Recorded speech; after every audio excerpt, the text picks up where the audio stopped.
Hi friends, welcome back to our channel.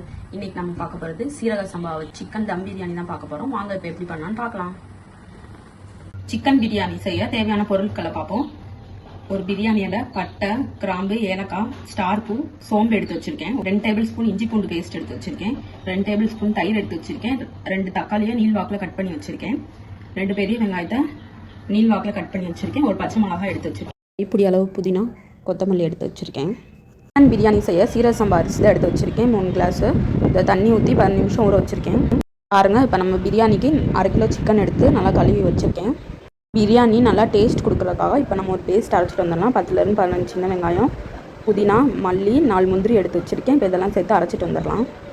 பாருங்கள், இப்போ நம்ம இதை அரைச்சிட்டு வந்தாச்சு. இந்த பேஸ்ட் இப்படி தான் இருக்கும். பிரியாணி பண்ணுறதுக்காக அடுப்பில் இப்போ ஒரு பாத்திரத்தை வச்சாச்சு. 3 டேபிள் ஸ்பூன் நெய் ஊற்றிக்கலாம். தேவையான அளவு எண்ணெய் ஊற்றிக்கலாம். பாருங்க, எண்ணெய் நல்லா காஞ்சிருச்சு. இப்போ எடுத்து வச்சிருந்த ஸ்பைசஸ்லாம் சேர்த்துக்கலாம். வெங்காயம் சேர்க்கலாம்.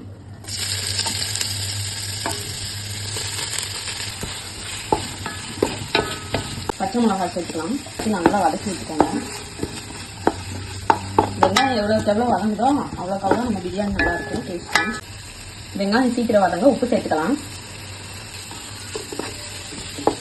நல்லா ப்ரௌன் கலரில் வரணும் நம்ம வெங்காயம். பாருங்கள், இப்போ நம்மளோட வெங்காயம் நல்லா ப்ரௌன் கலரில் வந்துருச்சு. இஞ்சி பூண்டு பேஸ்ட் சேர்த்துக்கலாம். நல்லா பச்சை வடை போகிற வரையும் வதக்கி விட்டுக்கோங்க. பச்சை வடையெல்லாம் நல்லா போயிடுச்சு. இப்போ நம்ம தக்காளி சேர்த்துக்கலாம். பண்ணி விட்டுக்கோங்க. நல்லா வதக்கி விட்டுக்கோங்க. நம்ம பிரியாணிக்கு எப்பயும் வெங்காயம் தான் அதிகமாக இருக்கணும், தக்காளி கம்மியாக தான் இருக்கணும். இல்லாட்டி தக்காளி சாதம் மாதிரி ஆகிடும் நம்ம பிரியாணி. அதனால் வெங்காயம் அதிகமாக போடணும், தக்காளியை கம்மியாக போடணும். பாருங்கள், நம்ம தக்காளி நல்லா வதங்கி வந்துருச்சு. நம்ம அரைச்சி வச்சிருந்த சின்ன வெங்காயம், புதினா, மல்லி, முந்திரியோட பேஸ்ட் சேர்த்துக்கலாம். எல்லாத்தையும் சேர்த்து நல்லா கிளறி விட்டுக்கலாம். பாருங்கள், இப்போ எல்லாம் நல்லா வதங்கிடுச்சு. இப்போ நம்ம தயிர் ஊற்றிக்கலாம். நல்லா மிக்ஸ் பண்ணி வச்சுக்கோங்க. இப்போ நம்ம புதினாவும் மல்லியும் சேர்த்துக்கலாம்.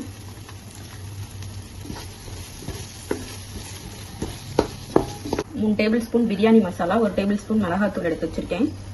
இப்போ இதை சேர்த்துக்கலாம். நீங்கள் உங்கள் காரத்துக்கு ஏற்ப சேர்த்துக்கோங்க. கழுவி வச்சுருந்த சிக்கனை சேர்த்துக்கலாம். நல்லா இந்த மசாலாவில் நான் நல்லா பரட்டுங்க சிக்கனை.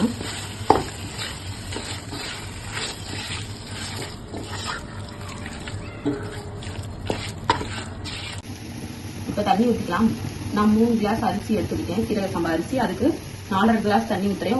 1 கப் அரிசிக்கு 1.5 கப் தண்ணி ஊற்றணும்.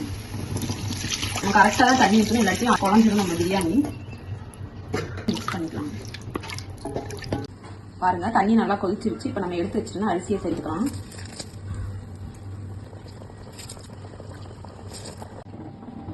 இப்போ நம்ம சேர்த்துருக்கிற அரிசியும் தண்ணியும் ஒரே லெவலில் வந்ததுக்கப்புறம் நம்ம தம் போட்டுக்கலாம். பாருங்க, இப்போ அரிசியும் தண்ணியும் சமமாயிடுச்சு. இப்போ நம்ம தம் போட்டுடலாம். தண்ணியெல்லாம் வற்றி அரிசி மேலே வந்துடுச்சு.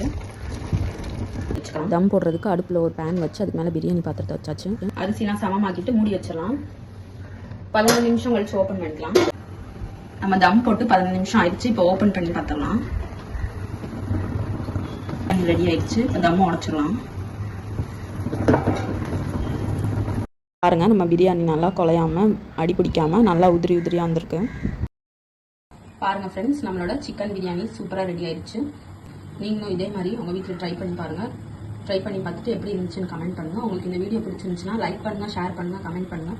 மறந்துடாமல் நம்ம சேனலை சப்ஸ்கிரைப் பண்ணுங்கள். தேங்க்யூ.